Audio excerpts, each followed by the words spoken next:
అమ్మ నీకోసం కష్టపడి చేసింది తిను అని ఎంతో బ్రతిమలాడాడు. అయినా సరే నేను తిననని చెప్పేశాను. అప్పుడు రిషి ఏమన్నాడో తెలుసా? ఏమన్నాడు? మనిద్దరం కలిసే ఉందాం అనుకున్నాం కదా, నువ్వు నాన్న దగ్గర ఎందుకు, అమ్మ దగ్గరికి వచ్చేయ్, అమ్మ నీకు ఇష్టమైన వంటలన్నీ చేసి పెడుతుంది అన్నాడు.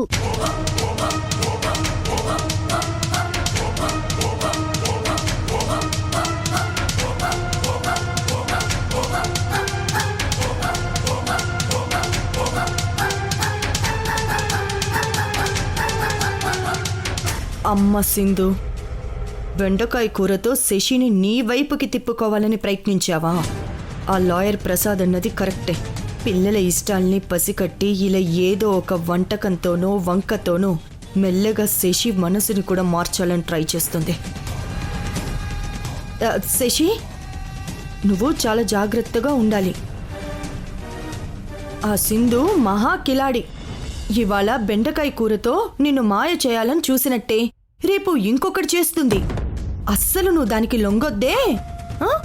అలాగే నాన్నమ్మ.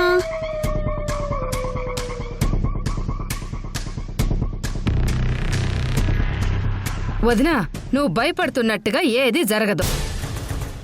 ఎట్టి పరిస్థితుల్లోనూ ఆ సింధు ఎన్ని టక్కుటమారా విద్యలు ప్రదర్శించినా శశి మనసు మార్చలేదు. నా ఎమ్మి మెళ్ళలో నీ కొడుకు చేత తాళి కట్టిస్తానన్నావు, అది చాలు నాకు. ఇక నుంచి నీ కోసం, నీ కుటుంబం కోసం నేను ప్రాణాలు ఇవ్వడానికైనా సరే సిద్ధంగా ఉండాను. ఇక మీదట శశి బాధ్యత నాకు వదిలిపెట్టండి, నేను చూసుకుంటాను కదా. శశి మీద సింధు కన్ను పడకుండా నేను కాపలా కాస్తాను. నువ్వు ధైర్యంగా ఉండు.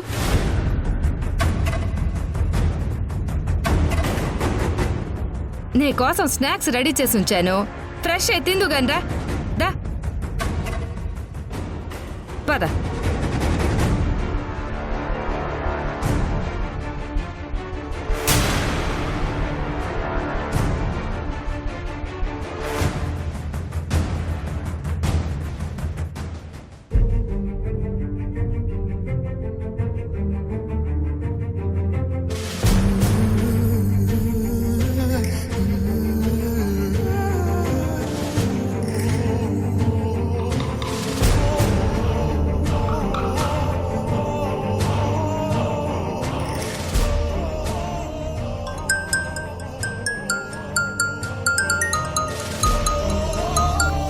హలో, చెప్పమ్మా. మాట్లాడొచ్చా? బిజీగా ఉన్నావా? పర్లేదమ్మా, మాట్లాడు. ఇవాళ స్కూల్లో ఏం జరిగిందో తెలుసా? ఏం జరిగిందమ్మా?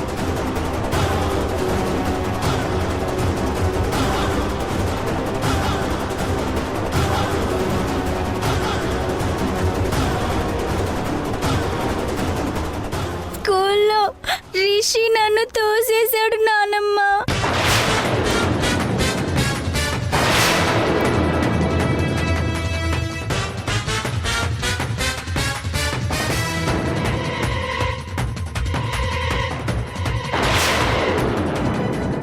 శశికి ఇష్టమైన బెండకాయ కూర చేసి అది రిషితో పంపించి మెల్లగా శశి మనసు కూడా మార్చాలని ప్రయత్నిస్తోందిరా ఆ సింధు.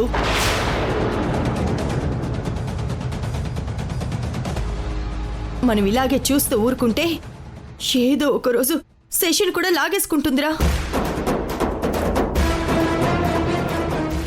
శశిని నీకు దూరం చేసేదాకా అది నిద్రపోదురా.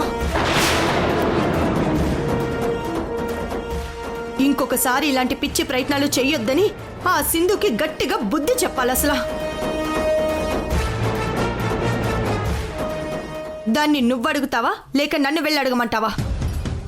నువ్వెందుకులేమ్మా, నాకు చెప్పావు కదా, నేనే మాట్లాడతాను. దాన్ని వదలకు, గట్టిగా మాట్లాడు. అలాగేనమ్మా.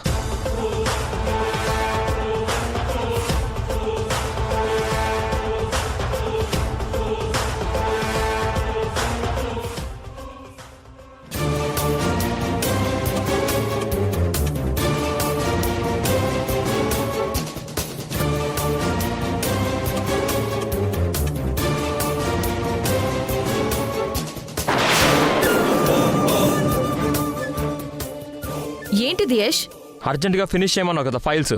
పని అయిపోయింది. ఈ ఫైల్ ఎందుకలా విసిరావు? నా చేతికి ఇవ్వాలి, లేదా టేబుల్ మీద పెట్టాలి. నీ పర్సనల్ ప్రాబ్లమ్స్ని పని మీద చూపిస్తావేంటి? ఎందుకు ఇలా బిహేవ్ చేస్తున్నావు యష్? నీ బిహేవియర్ని బట్టే నా బిహేవియర్ ఆధారపడి ఉంటుంది. నువ్వు సరిగ్గా ఉంటే నేను కరెక్ట్గానే ఉంటాను. నేనేం చేశాను? నేనేం చేశానా? చేసేదంతా చేస్తూనే ఏమీ తెలియనట్టు నటించుకో. శశికి ఇష్టమైన బెండకాయ కూరతో నా కూతురు మనసు మార్చేసి నీ వైపుకి లాక్కుందాం అనుకుంటున్నావా? ఎందుకు ఇలాంటి ప్రయత్నాలు నీకు? రిషిని నాకు కాకుండా చేసావు. శశిని కూడా ఈ నాన్నకి దూరం చేద్దాం అనుకుంటున్నావా? ఇదిగో, ఇంకోసారి ఇలాంటి ప్రయత్నాలు చేయకు. చేస్తే బాగుండదు చెప్తున్నాను.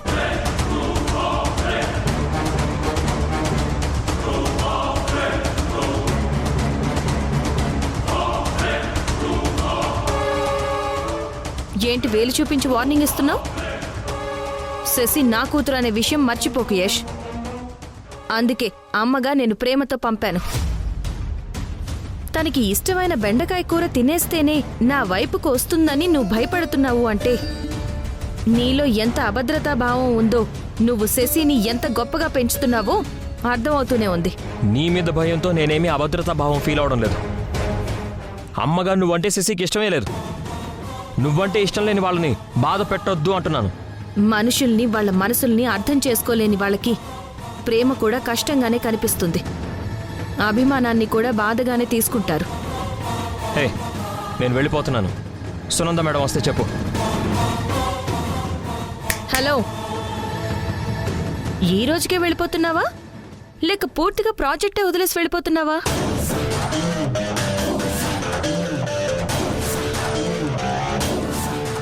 నేను ఈ ప్రాజెక్ట్ నుంచి తప్పుకోవాలి, నువ్వే సోలోగా ఈ ప్రాజెక్ట్ హ్యాండిల్ చెయ్యాలి.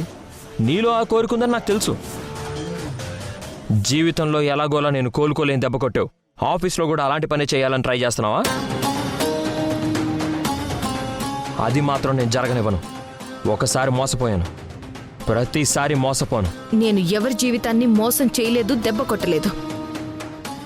అలాంటి ఆలోచనలు కూడా నాలో ఉండవు. అమ్మగా నాకు దక్కాల్సింది దక్కించుకున్నాను, దక్కించుకుంటాను కూడా. దక్కించుకో సింధు, దక్కించుకో. నువ్వు కావాలనుకున్న దానికోసం నిన్ను ప్రేమించిన వాళ్ళని, నిన్ను నమ్మిన వాళ్ళని నువ్వు వదిలేస్తావు. అది నీకు అలవాటే కదా.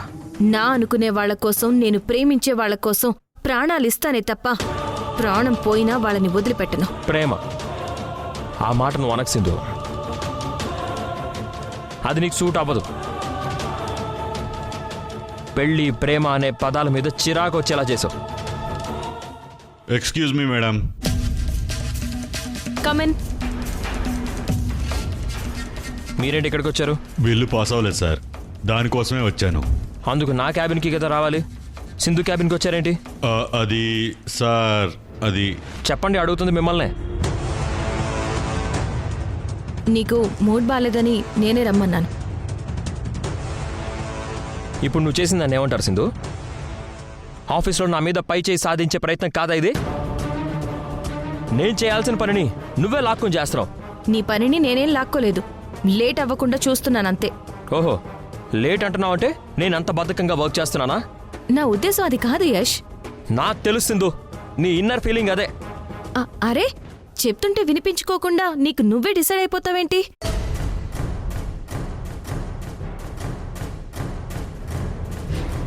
Excuse me. చెప్పండి. సునంద మేడంని కలవాలి. అపాయింట్మెంట్ ఉందా అండి? లేదు, మేడంకి యష్ వాళ్ళ ఫాదర్ మీతో మాట్లాడాలి అంటున్నారని చెప్పండి ప్లీజ్. సరే, మీరు ఇక్కడే వెయిట్ చేయండి.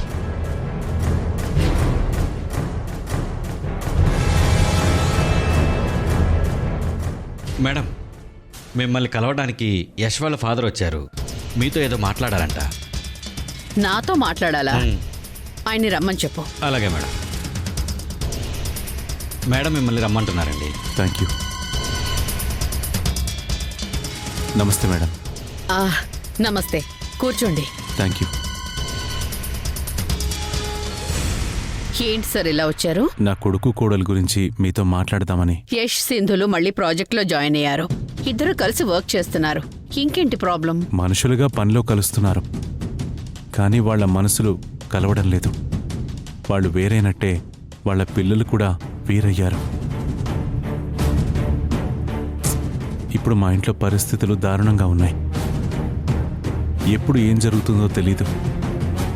ఎటువైపుకు దారి తీస్తాయో కూడా అర్థం కావడం లేదు. ఏమైంది సార్? మా ఆవిడ యష్ మీద తనకున్న ప్రేమను చంపుకోలేక, ఈ ఇల్లు వదిలి వెళ్ళలేక, తన మనసునే కాదు తన చేతులు కూడా కాల్చుకుంటా ఉండాది మా అమ్మి. చూడు,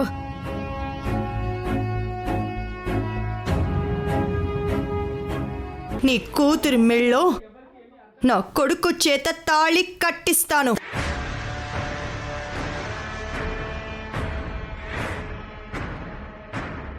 యష్, నీకు వారం రోజులు గడువిస్తున్నాను. ఏదో ఒకటి తేల్చేయి. నాంచకు.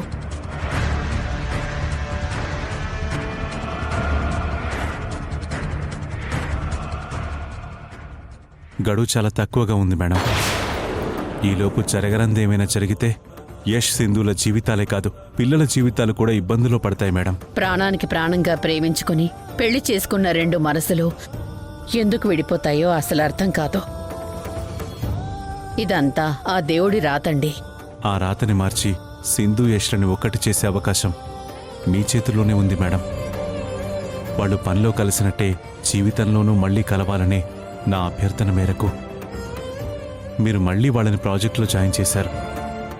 సింధు యష్లు పాత్రధారులే అయినా దానికి మూల సూత్రధారి మీరే. ఎలాగైనా వాళ్ళని కలిపి పిల్లలు వాళ్ళు కలిసుండేలా చేయండి మేడం. ఏంటి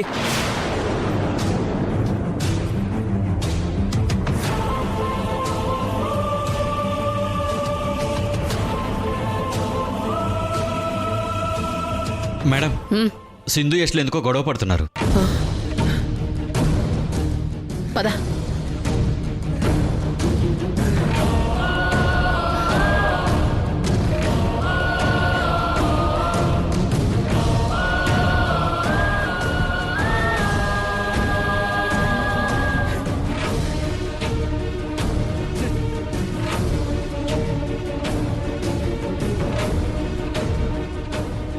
ఫైనల్గా చెప్తున్నాను, నీ పని నువ్వు చూసుకో, నా పని జోలికి రాకో. నేను అదే చెప్తున్నాను యష్. నీ పని నువ్వు చూసుకో, నా జోలికి రావద్దు.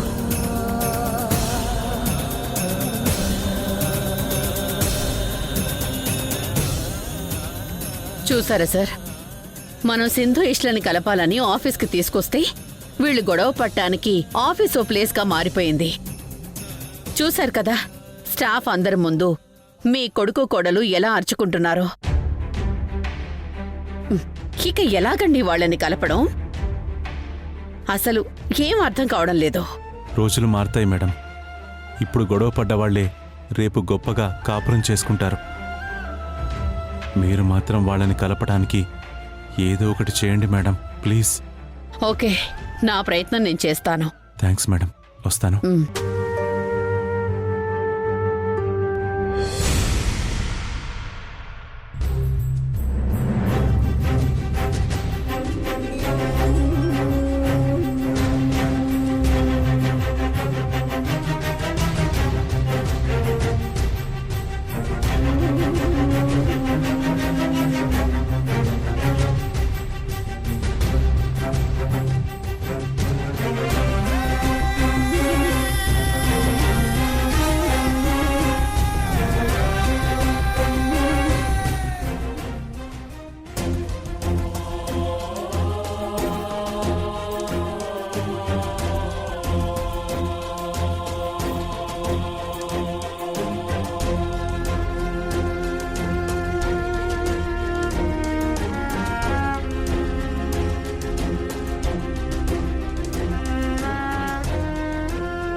క్లాస్లో లేడేంటి?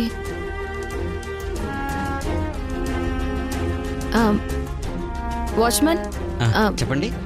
స్కూల్ వదిలి ఎంతసేపు అయింది? చాలాసేపు అవుతుందండి. మా అబ్బాయి రిషిని ఏమైనా చూసారా? లేదండి, చూడలేదు. సరే.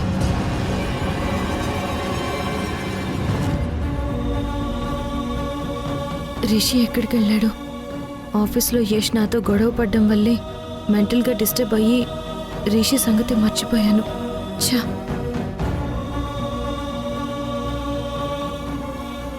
ఇంతకీ రిషి ఎటెళ్ళాడు?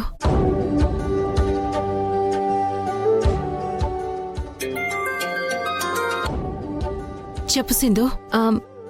అక్క, రిషి ఏమైనా ఇంటికి వచ్చాడా? రాలేదు సింధు. ఇంటికి కూడా రాలేదా? ఏమైంది సింధు? ఎందుకలా కంగారు పడుతున్నావు? స్కూల్ దగ్గర రిషి లేడక్క. స్కూల్ వదిలేసి కూడా చాలాసేపు అయింది. వాడు ఇక్కడ లేక అక్కడికి రాక ఏమైనట్టు? నాకు చాలా భయంగా ఉందక్క. కొంప తీసి ఆ దమయంతి ఏమన్నా రిషిని వాళ్ళింటికి తీసుకెళ్ళుంటుందా సింధు? ఆమెందుకు తీసుకెళ్తుందక్క రిషిని? వాళ్ళ మనవడు అమ్మతో వెళ్లిపోయాడని తెగ బాధపడిపోతుంది కదా ఆమె. రిషి మనసు మార్చి మెల్లగా మళ్ళీ వాళ్ళింటికి వచ్చేలా ఏమైనా ట్రై చేస్తుందేమో. ఎందుకైనా మంచిది, ఒకసారి వాళ్ళింటికి వెళ్ళి చూసిరా. అలాగే అక్క.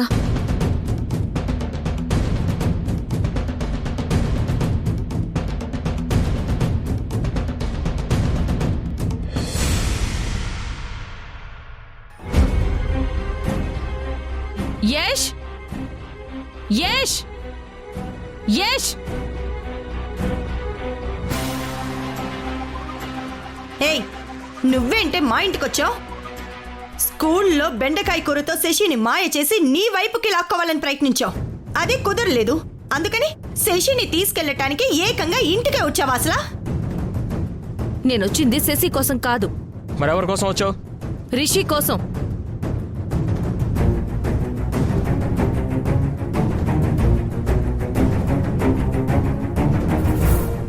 నా కొడుకు ఎక్కడా? ఏయ్, నీ కొడుకు నీతోనే కదే ఉండేది, మా ఇంట్లో ఎందుకుంటాడు? నేనేదో బెండకాయ కూరతో శశిని నా వైపు లాక్కోవాలని చూశానన్న కోపంతో రిషిని మీరు మీ ఇంటికి తీసుకొచ్చారా?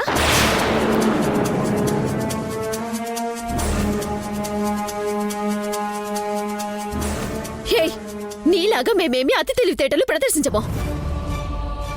ఏదో ఒక వంకతో మా ఇంటి మీద పడి గొడవ చేసి మా పరువు తీయడమే నువ్వు పనిగా పెట్టుకుని ఉండవా? మీరు ఆపుతారా? అసలేం జరిగింది సింధు? రిషిని తీసుకొద్దామని స్కూల్కి వెళ్ళాను. అక్కడ వాడు కనపడలేదు.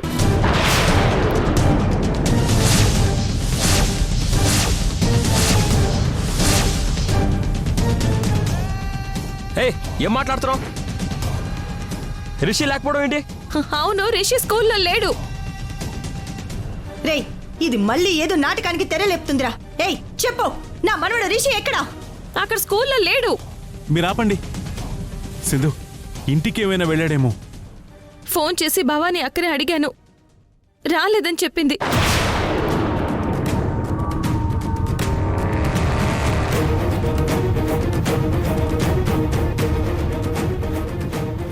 రిషి స్కూల్ దగ్గర లేక మీ ఇంట్లో లేక ఇంకెక్కడికి వెళ్ళినట్టే?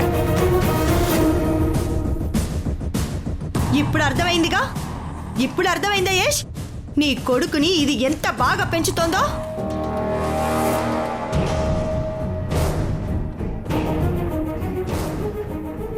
నేను చెప్తూనే ఉన్నాను, దీనికి పిల్లల్ని పెంచటం రాదు, చేత కాదు అని.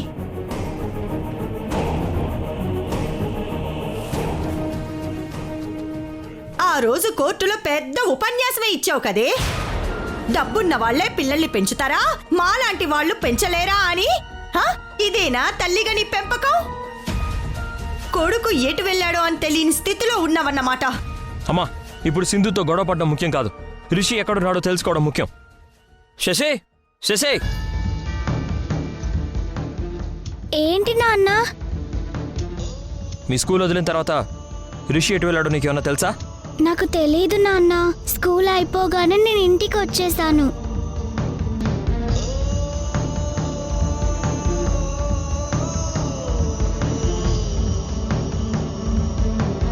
అమ్మా, రిషి కనిపించట్లేదని పోలీస్ స్టేషన్లో కంప్లైంట్ ఇస్తాను. ఆగు యష్. ఏంటి? రిషి నా కొడుకు.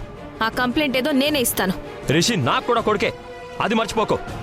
కావచ్చు, కానీ వాడు ఇప్పుడు ఈ అమ్మ సంరక్షణలో ఉన్నాడు. రిషి బాధ్యత నాది.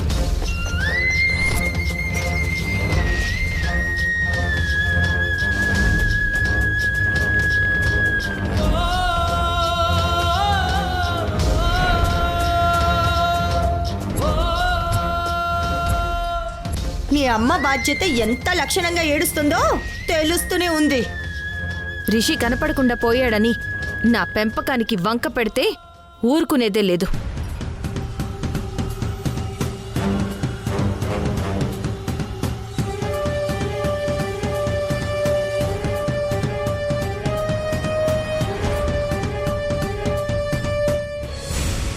మాటలు కొంచెం జాగ్రత్తగా వాడండి, లేదంటే మర్యాద పోగొట్టుకుంటారు.